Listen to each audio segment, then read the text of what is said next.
अस्सलाम नाज़रीन, ब्री टीवी के साथ मैं हूं आपका होस्ट मोहम्मद इमरान जी। इस वक्त मैं सत्याना रोड बे फैब्रिक्स पर मौजूद हूं। तो यहाँ के मालिक मेरे साथ मौजूद हैं, तो आइए इनसे बात करते हैं। जी आप ये बताइए कि आप करंट इकोनॉमिक सिनेरियो में आप किस तरह मैनेजमेंट कर रहे हैं? इस टाइम मैनेजमेंट करना तो बड़ा मुश्किल है, क्योंकि हम एक ब्लाइंड फोल्ड करके जिस तरह किसी को बिठा दिया जाता है, हमें तो इस तरह बिठाया हुआ है, ठीक है ना। हमें कोई रेगुलेशंस आगे से आ रहे हैं कि हमने किस चीज़ को फॉलो करना है, किस चीज़ को नहीं फॉलो करना, किस प्राइस को हमने मेंटेन करना है, प्राइस किधर जाकर रुकेगी किधर नहीं रुकेगी। हम किसी के साथ भी कह लें कि इस टाइम 4 दिन की कमिटमेंट भी नहीं कर सकते। ये हमारा सिनेरियो हुआ है कि प्राइजेस एक जगह पे फिक्स नहीं है। गवर्नमेंट हमें किसी तरीके से सपोर्ट नहीं करे। गवर्नमेंट को तो अपना खैर सिर पैर नहीं नजर आ रहा कोई, हमें क्या सपोर्ट करेंगे, ठीक है। तो हमें ये सारी डिफिकल्टीज आ रही हैं, लेकिन अभी इसको फिलहाल इमेजिन करना ही बड़ा मुश्किल है कि ये करंट जो इकोनॉमिक सिनेरियो आपका जा रहा है, इस बिजनेस को सस्टेन करना है, इसको आप सोचना ही बड़ा मुश्किल है इस टाइम कि इसको सस्टेन किस तरह करना है। बस ये अल्लाह की तरफ से है, मन जाने वाला है कि ये सस्टेन हो रहा है, ठीक है, चीजें हो रही हैं।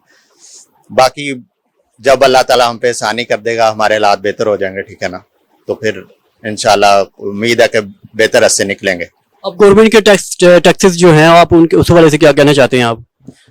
गवर्नमेंट के टैक्सेस इस तरह हैं जी, गवर्नमेंट कहती है कि आप हमें टैक्स हैं, हम नहीं जानते कि आपके साथ क्या हो रहा है। अगर गवर्नमेंट को एक रियल सिनेरियो पेश किया जाता है, उन्हें कहते हैं कि उनके ऑफिशियल्स को कहते हैं कि जी आप ये रियल सिनेरियो ये देखें जी कि टैक्स आप मुझे इनवाइसेस नहीं प्रोवाइड कर रहे हैं, चीजें नहीं प्रोवाइड कर रहे हैं, ठीक है। वो कहते हैं ये हमारा इशू नहीं है। अगर वो उनका इशू नहीं है तो फिर वो किसका इशू है? अब मैं जाके केले बंदे को टैक्स रजिस्टर तो नहीं कर सकता, मैं ये चीजें तो नहीं कर सकता। गवर्नमेंट को एक चीज नजर आ रही, जो बंदा नजर आ रहा है, गवर्नमेंट कहती है उस बंदे को पकड़ो, ठीक है। ये पॉलिसी बिल्कुल गलत होती है। ये पिछले दौर में भी यही पॉलिसी चलती रही है, उससे पिछले दौर में भी यही पॉलिसी चलती रही है। किसी दौर में कोई बंदा भी इस पॉलिसी को क्या लेके रिविजिट करने की कोशिश नहीं करता कि हम लोगों को फैसिलिटेट करें एक्चुअल टर्म्स में। कोई बंदा भी ये नहीं होता, देखें कि हर बंदा सुकून से काम करना चाहता है। अगर यहाँ पे हम बैठे हैं, पिछले 25 साल से बैठे हैं, तो हम डेफिनेट इधर छोड़ के जाने का कोई इरादा नहीं रखते, उधर बैठे रहने का इरादा रखते, काम को करने का इरादा रखते हैं। तो उसमें हमें फैसिलिटेट अगर किया जाएगा तो हम बहुत बेटर तरीके से इसको मैनेज कर लेंगे। हम बहुत सारी ऐसी इसमें चीजें भी मैनेज कर सकते हैं, ठीक है ना, जो गवर्नमेंट के लिए भी बड़ी प्रॉफिटेबल होगी, हमारे लोगों के लिए भी अच्छी होंगी, ठीक है ना, एक इंडस्ट्री के लिए भी अच्छी होंगी।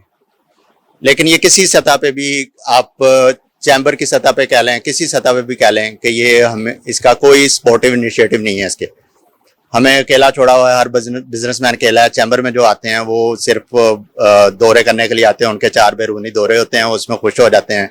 वो नए नए मिल ओनर्स होते हैं, ठीक है, 4 दौरे करके वो राजी हो जाते हैं। गवर्नमेंट ने उनको राजी किया, वो गवर्नमेंट को राजी कर देते हैं, उन्हें वो कहते हैं बहुत अच्छे हैं। तो हम किसी जगह पे भी नहीं आ रहे हैं। जी आप ये बताइए कि आपके पास जो फर्नीचर है वो किस क्वालिटी का और उसका मेयार क्या है? अच्छा, हमारे पास मुख्तलिफ रेंज में फर्नीचर्स होते हैं। बेसिक इम्पोर्टेड में भी होती हैं चीज़ें, ठीक है ना, लोकल मेड भी होती हैं, ठीक है। लेकिन हमारी प्रेफरेंस होती है कि लोकल मेड में चीज़ों को जाया जाए, क्योंकि उसको चीज़ों को मेंटेन करना, उसकी चीज़ों की गारंटी मेंटेन करना चीज़ों की हमारे लिए आसान होता है, ठीक है। अब जैसे आप ये सामने आइटम देख रहे हैं, ठीक है, ये लोकली मेड है, लेकिन ये हमारी एक ट्रेजेडी है कि हमारे पास जो भी मटेरियल आता है वो हमें इंपोर्ट करना पड़ता है, ठीक है। जैसे इसमें सारा कार्विंग वगैरह में जो चीज़ें यूज़ हुई हैं, ठीक है, वो हमें इंपोर्ट करनी पड़ती हैं। वो डेफिनेट हमारी प्राइसेस में एडवर्स इफेक्ट डालती हैं, ठीक है। अब जैसे ये सामने बेड पड़ा हुआ है, ठीक है ना, इसमें भी जो मटेरियल यूज़ होता है इंपोर्टेड यूज़ होता है। ये सामने, अब आप अगर दिखा सकें, सामने सोफाज वगैरह पड़े हैं, चेयर्स की रेंज पड़ी है सामने, ठीक है। तो ये चीज़ें हमारी चल रही हैं आजकल, टोटली पाकिस्तान मेड हैं, ठीक है, लोकल मार्केट में मेड होती हैं, हम खुद बनाते हैं इन चीज़ों को, ठीक है। फर्नीचर इसके क्या रेट्स हैं?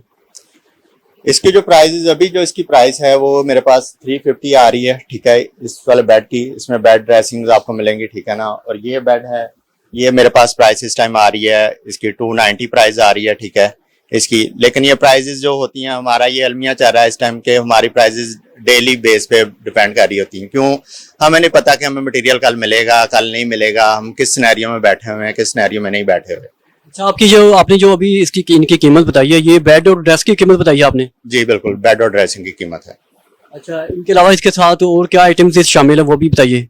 इनके साथ अगर आप चेयर्स करवाना चाहें, आप सेपरेट से चेयर्स करवा सकते हैं। जैसे ये चेयर पड़ी हैं, आप उस बेड के साथ भी इसको मैनेज कर सकते हैं, इसके साथ भी मैनेज कर सकते हैं। और भी आर्टिकल्स चेयर्स के पड़े हैं, आप उनको भी मैनेज कर सकते हैं, ठीक है ना। वो एक ओवरऑल पैकेज होता है जो आप बनवाना चाहते हैं, अगर आपका बन जाएगा पैकेज। अगर आप इससे अलावा आते हैं कि हमें पूरा आपका डिकोर करके दें, तो वो भी इंशाल्लाह आपको सर्विसेज मिलेंगी यहाँ पे। ये फिर इसका जो सारी आइटम्स डाल के फिर इसका क्या टोटल कितनी अमाउंट बन जाती है इसकी? इसकी जो चेयर्स हैं 145 की चेयर्स हैं, 350 का बेड है, ये आपको बन जाएगी इसका अप्रोक्सीमेट 495 के करीब इसकी अमाउंट बन जाएगी। ठीक है, ये इसकी प्राइजेस हैं। जी तो नाज़रीन, आपने दुकान मालिक की बात सुनी। दुकान मालिक का कहना है कि जो उन्हें मुश्किलात और परेशानियों का सामना है, गवर्नमेंट उसकी तरफ तवज्जो दे और उनके हल के लिए कोशिश करें। जी, इसी के साथ मैं आपका होस्ट मोहम्मद इमरान आपसे इजाजत चाहता हूँ। अल्लाह हाफिज।